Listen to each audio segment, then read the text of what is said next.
बाप्पा, मला तुझी फार आठवण येते रे. तू कधी येणार आमच्या घरी?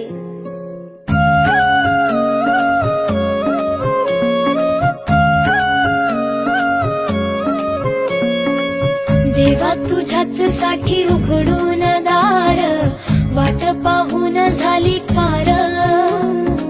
चिंता हरून देवा थकला असणार, दे माझ्या खांद्यावर भार.